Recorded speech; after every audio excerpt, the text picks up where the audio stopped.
To know your thoughts on what Sir Keir Starmer's had to say this afternoon. You can get in touch with me all the usual ways. You can email me, gbviews@gbnews.com. You can go to the website, gbnews.com/yoursay, and speak to me and each other. Or, of course, you can tweet or X me.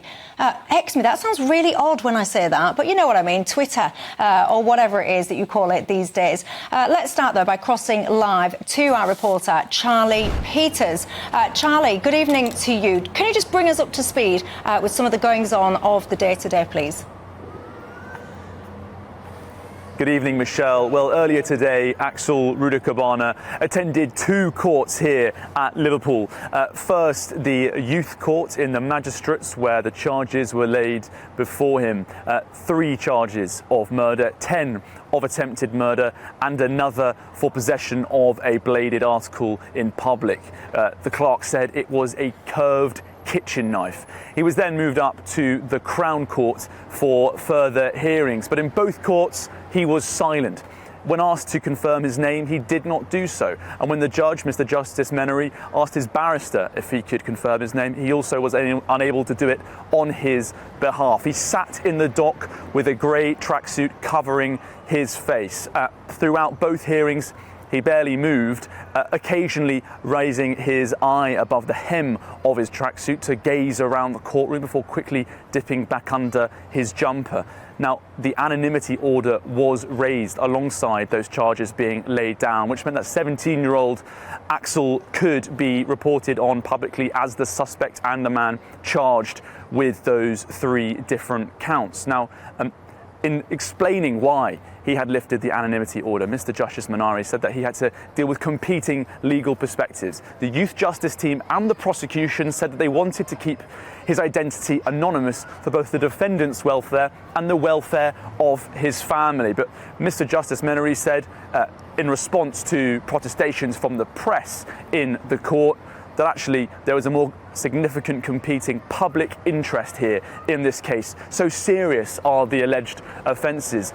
And in particular, he said he wanted to dispel misinformation online. He said that there had been idiotic rioting sparked by nonsense spread on the internet, and he said that being able to dispel this misinformation would, in his perspective, reduce the risk of further rioting and protest. Now, it's understood that the police, in informing the prosecution, did not agree with that perspective, but the judge's word was final.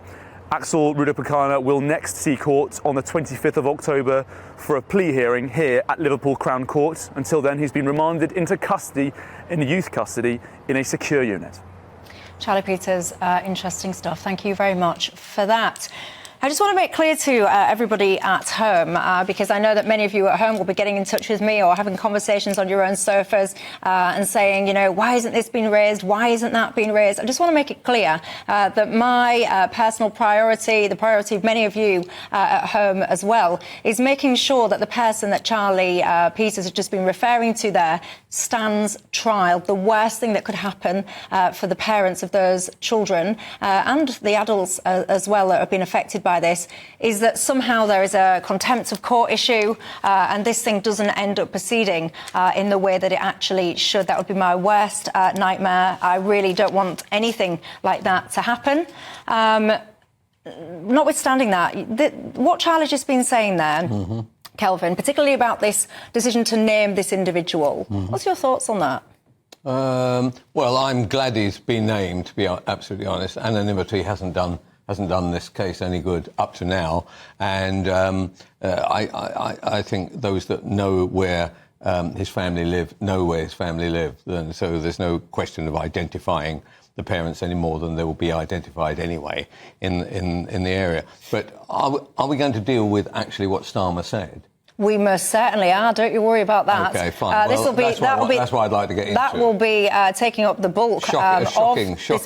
Speech, by the way, that. Yeah, and just I've got some clips and stuff of that to play for you, and I'll come back to that in a second. Don't worry about that. Judita, your thoughts on this whole the points that Charlie was just making there about this person being named and misinformation going around and so on and so forth?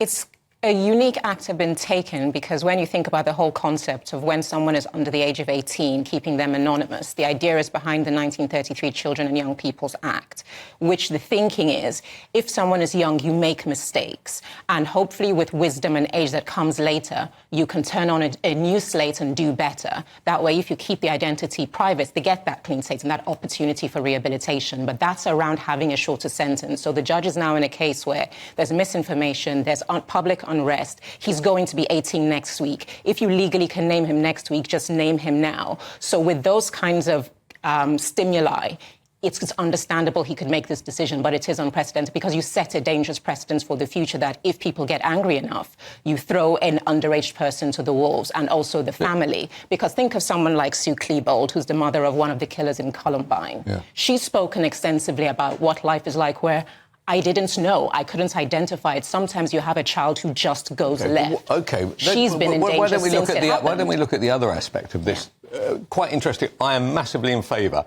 of these younger people involved in these kinds of crimes. Not this particular one, but there are knife murders going on in our country every single day almost, right? I'm in favour of those killers being named. I do not believe that what was appropriate in 1933, when we got killers walking around at 14 and 13, literally with knives that long, killing people, that they're allowed, if we keep all quiet about this, nobody gets identified. By the time they get to 28 or 30, once they come out of doing 14 or 15 years, nobody will know. I want to know. I want to know if they live next door to me. I do not believe... look, I believe in salvation, obviously, but I do not believe that these people should be allowed to remain anonymous when they've carried out astonishing crimes. But then you always have to ask yourself this, is, like they say, walk a mile in another person's shoes. If it's your son and you think they've gone down a wrong path for one act, don't you want to actually give them a chance that they might do better? Because if, for instance, like look at how impassioned you are talking about, I want to know who it is. Yeah. I know what I'm like. The minute I know you've done something wrong, I'm judging you for the rest of your life. Mm-hmm. But if there is a chance you are better and you do better, having that put behind you gives you a chance to be a better person. But if you carry the shadow of one crime, you might never rehabilitate. I think it's better PR for yourself that you've got a name and now you are, saying, working for charity or you're doing something, you're doing good work. You don't feel that I think people will feel better. I do not want to be sitting alongside somebody, whether it's the presenter of TV News or not. Prejudgment stacks the deck against you. Prejudgment stacks the deck against you. I'm sure that's right. And actually, if they've murdered somebody with a 12-inch knife,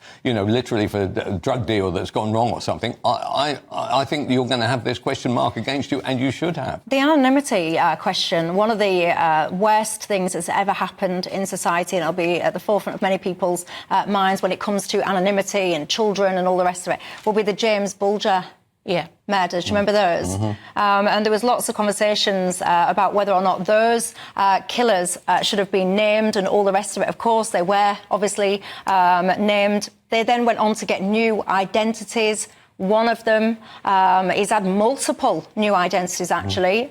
He seems to have been in and out of prison like a yo-yo. And then, I mean, I would, when I think about that kind of case, the James Bulger murders, I think you can't redeem yourself. How can you talk about redemption and stuff? If you're the kind of person, age 10, that steals a 2-year-old from their mummy and then goes on to do things to them that I don't even want to describe at tea time, they are so upsetting and traumatic. If you've got that in your psyche, age 10, I believe, personally, that you're beyond rehabilitation. No, I do agree with you that, like I said, when you, like with what Sue Klebold has said, there are some people that are just evil. No matter what you do, they're just evil. Well, do you want to know who they are? No, but I'm saying that the theory, when this whole conversation about naming him came up, why it existed in the first place, there's an understanding behind it that there are some that are have the possibility of redemption. I completely agree with you. Some are beyond it and should be buried underneath the jail. But there has to be that window of opportunity that upon assessing the case, as the judge did in this case, he said,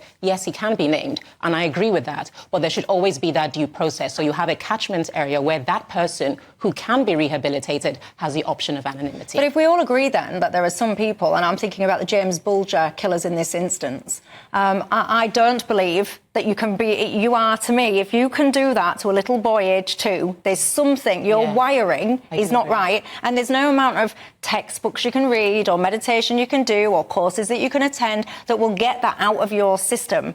So do you then think that if we all agree you're beyond redemption, you're just an evil person, do you then think that that evil person should be given a brand new identity? I said back then that they shouldn't have been, because there are certain cases, the Jamie Bulger case, things that other cases that have happened where I think it's a great advert for a discussion on the death penalty, because there's certain things you do that are so inhumane. Being given the luxury of existing alongside other people is taken away from you.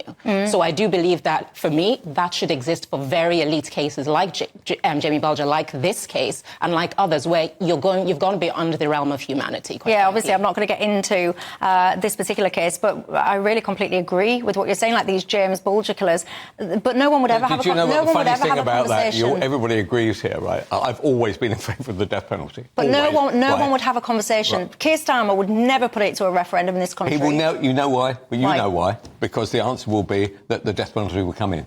Right? People, and this is why Brexit was a surprise to people, and lots of things turned out to be a surprise to people, because actually what people are forced to say in the office, and what they're forced to say, by the way, often in television stations, right, it turns out to be the opposite of actually what they're thinking. I've never been forced to present a view that's different to my own at all, and I absolutely think, at the very least, it should go to referendum. But that's because you work for GB News. Very true. Right, if you work for Sky, you'd be on there for about 0.001 second if you had any views. And by the way, somebody like me gets turfed off immediately. Somebody would mention my name, and I get slung out. I know you want to hear what people say about you in here. You won't believe it. Look, let's